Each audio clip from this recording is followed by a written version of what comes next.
Hey guys, how you doing today? Well, start off with nothing's really going on with Sasquatch lately. I'm just waiting. This weather's kind of breaking loose a little bit, so snow's melting away. Supposed to get another round, but I don't think it's going to be much. So what I'm trying to say is shortly here I'll be right back out in the field, and I promise you that I will be there. There's a couple places I scouted out that I'll be investigating when I get to that point, which is just a few weeks away. So, wow. Boy, that's all I heard all weekend. How about you, huh?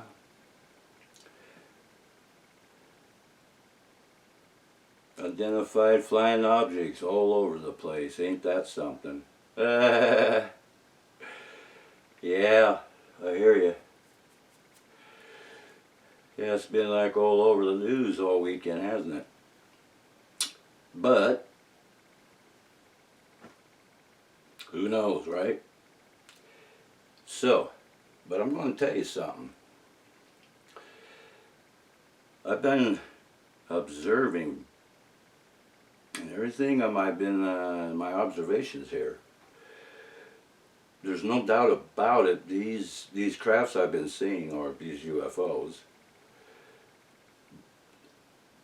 I've been paying attention in the daytime, and they don't seem to be coming out in the day. Not that I know of. Not that I have seen. But they're definitely coming out at night. And that would, but then there's a good explanation for that. It's just common sense. You want to be evasive, if you want to evade, what's the best time to come out? Would be in darkness. And that's apparently what they're doing over here.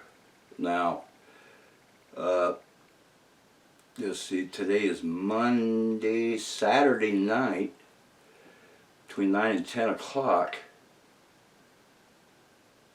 I observed another one. And they're all coming from the southwest of me. Like I have told you. And they have not changed their flight path whatsoever. It's the same. And it seems to be coming from the southwest. It's right off the coast of California. And like I said, they are flying straight over here, over Shasta, and to Lassen. I believe at this point in time that they have some kind of interest in the volcano of Mount Lassen. I think I kind of got that figured out why. I'll explain that to you some other time. But nonetheless, now last night I seen nothing. So right now they seem to be showing up around at least 3 or 4 times a week now. This has been going on for weeks. Oh, I wanted to apologize too in the previous video. You guys, I didn't give you too good of a shot of the sketches I drew of what I witnessed, okay? But I got them right here. I'll show them again this time here. I'll give you a good view. And so anyway, there was one over the weekend that caught my curiosity, though. I believe it was Saturday night. A particular object was, flying object, was flying over towards Alaska. And they shot it down. It's kind of ironic, but I know they classify the other ones as balloons, but this one particular one, they're still classifying it as an object. So yeah, I have to decipher this stuff when I say what they're saying, like object, you know, then what is it? See, U-F-O, what's the O? Object. You get me? Anyway, the point I'm going with this is this: if you know, y'all do know, right? That right there, Alaska, you have the Alaskan Triangle. Covers a large area of Alaska. Don't forget that. So I don't know. I'm just kind of thinking it's a 50-50 deal, but there's a good possibility maybe what was shot down was a UFO. Maybe it was flying near, or if not in, the Alaskan Triangle. Something to check into, don't you think? That's got my curiosity pretty high on that one. The other ones, curiosity's low. Anyway, but something I wanted to tell you, because I've never talked about this to anybody, period, and for reasons. Well, you know, the usual reason is because when you do talk about it, you know, a lot of people don't believe you anyway. They think you're crazy or something's wrong with you, you know. The same old crap, so I don't pay attention to that. That's just people don't know what the hell they're talking about anyway. So I'm going to tell you something that happened to me in 1997. In 97, I owned a house that was not too far away from a military air base. And the military air base was called McCullen Air Force Base.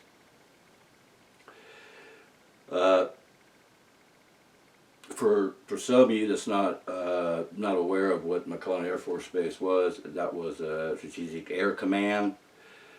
It was a combat command. It was used, the facility was used Korea and through Vietnam. A lot of the Air Force particular crafts that we used, what was stationed there was B-52s and fighter jets. Phantoms, F-4s, Phantom Weasels, things like that. And the B-52, amongst a few others. This equipment we used in Vietnam. So as you could tell, there's well, let's just say there would be a lot of info surrounding that particular air base, but not to mention the arsenal that laid on the airstrip and in the hangars. I myself, I flew into McCullen Air Force Base, you know, when I was in the Army, when I was in Special Ops. And I used to get on military hops with the air boys and fly right into McCullen. So anyway, I lived about within 5 miles of the air base. Because they do have certain radar systems there too. So it was late summer, around 2 to 3 o'clock in the afternoon, and I was with my girlfriend at the time. It was just me and her, and I was in my private patio. I had a master bedroom. If you went through the master bedroom, I had these big patio, sliding doors. You go through that, and I had my own private patio with an 8-foot fence. And we were sitting out there, enjoying, wait for the evening to show up. It was starting to cool off a little bit that day. And the sky was just blue as hell, not a cloud in the sky. And I was sitting to her south, and she was sitting to my north. And we were sitting there, and we were drinking, sipping on a beverage, and just general conversation. Then all of a sudden, during the conversation, we were both just looking up at the blue sky as we were talking away. And next thing you know, and I've never seen this before, not since then, not before, not after. What happened at that precise moment, as we were gazing up at the blue sky, there was a white cloud that formed out of nowhere. And this white cloud expanded and kept expanding and expanding till it was a huge giant cloud. Well, I'm sitting there looking at this and I'm thinking to myself, what the hell is this? This is really blowing my mind. I've never seen anything like this before. And as the cloud, it got to a certain size, this big plume of cloud. Right in the, well, just adjacent to the center of it, all of a sudden there was an opening that appeared. And as the opening appeared, it got wider and wider to a certain radius, and what appeared was a UFO craft. And this thing was huge. I'm telling you right now, from what I could see of it at that moment, and my girlfriend at the time, it was the size of a football field, if not a little bigger. And it was, the shape I could make out was, the part I could see, I know it was in the shape of some type of a triangle. Now this craft was not even, it was just above, a little over 1,000 feet above. But the size of it, you could see the detail of it through that opening. I could see portholes, but I did not see any entities, but I could see some portholes. No rivets. The skin of the craft was smooth. And it was kind of a glossy gray in color. No markings of any sort. And we watched this craft for, I'd say, a good 60 seconds, maybe a minute and a half. Which when something like that's happening, I mean, that seems like a lifetime, believe me. And as I'm watching this, I mean, it was just blowing my mind, period. I could not believe this was happening in broad frickin' daylight. And then at that moment, the part that was open where you could see the craft that was exposed, all of a sudden the big cloud started shrinking. And it was diminishing. I was diminishing that one particular opening was closing until the craft just completely disappeared within that cloud, and then just seconds later the whole cloud disappeared and it was gone. Now I wanted to make sure I ain't sitting there just seeing things, you know what I'm saying? And which I know I wasn't. I know what I saw. Me and my girlfriend at the time, we didn't say a word to each other. We just stared at each other. We were both speechless. Probably about an hour later, I went up to her and I told her, I says, look it. I gave her a pad, a drawing pad. I took one. And I told her, you said, you go in the other room, I want you to draw a sketch of what you experienced. And I'll do the same, and let's see what we come up with. If we have both experienced the same thing. And so she went in one room, I went in another. I went and sketched what I saw, she sketched what she saw. This is a good way to do it. And to our amazement, I asked her, I says, let me see what you drew. And when she showed me, it blew my mind. Her sketch and my sketch matched. We saw the same thing. So we both knew we weren't crazy. We both knew we weren't seeing things, because if she saw it and I saw it, that confirms it right there for us. We have no explanation, but I'll tell you this, she felt pretty uncomfortable for about a good week or so. We didn't talk about much of it after that. And I just kind of let it go in the back of my head and keep it there. But that's exactly what we saw. And it was extremely mind-blowing. Now, you know, you would sit there and think, well, why didn't you film it? you know, because of the simple reason I'm out there having a nice little conversation with my girlfriend. We're drinking on some beverage, you know. All of a sudden, this craft comes out of nowhere. That's a good enough explanation why there ain't no camera. I don't care about no camera, but more interested in my girlfriend. So, and besides, at that time, I had no camera around me anyway. But what I just told you is true. It did happen. And that's why I do know they do have crafts that are shaped like a triangle. And I'm not the only one. I'm more than sure there's other ones that would back me up on that had probably witnessed the same type of a craft. Was it one of ours? Hell no. No. Hell no. So, I just wanted to let you know that. I wanted to get that out of my system. Good. And I got it out of my system. Been holding that in since 1997. Oh, and those. I hope you see these a little bit better. I don't know. I screwed up on that last video. I realized it when I saw it, but I don't know if you can see this one. But this here would be the one that was 60 to 70 feet hoovering, and that's also the one Stephanie heard something walking around on the back of our property. And I wouldn't doubt if maybe they dropped one or two on the ground, checking things out.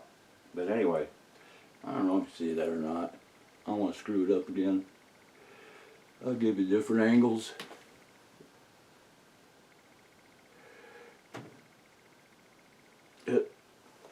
I don't know. We'll see. And of course, I have that one.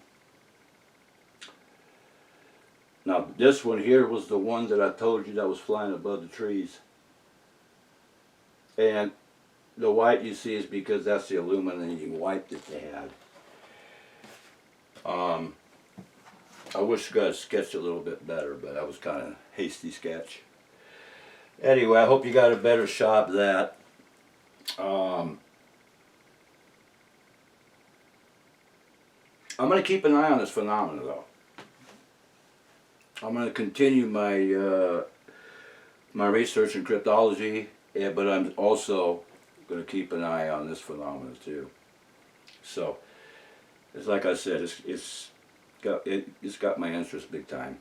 Anyway, I just want to touch bases with you guys and also give you an update on my research on Sasquatch. And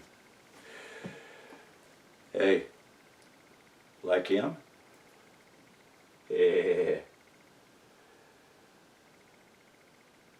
That's Harry. Pretty cool, ain't he? Yeah, I like him. You know, it kind of reminds me of the largest Sasquatch that I have seen to date. I wish G was around still so he could tell you the same thing. But there's one in a certain part of the Sierras that this guy is running around. Me and G first spotted him probably about,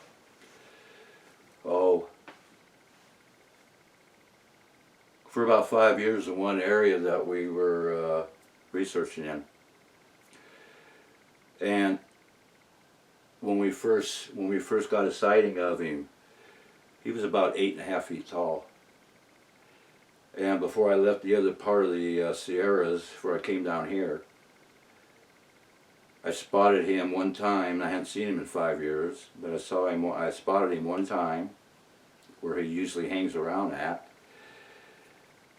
And my God, did he grow in that 5-year time period. He was damn near, he was close to 10 feet tall, way over 1,000 pounds. I mean, he was huge. And that's the color he was. Now you know why I call them silvers. because they're silvery gray. Anyway, that's about all I got to tell you today, so I hope you got a good shot at these this time. Like I said, I apologize for that. I didn't give you a good view of those sketches, so hope you got a better view this time. No, either I screwed up again, who knows. Anyway, guys, I'm going to go ahead and get going and let you guys go on your business. Yeah, hey, by the way, before I let you go, I was a hell of a Super Bowl last night, wasn't it?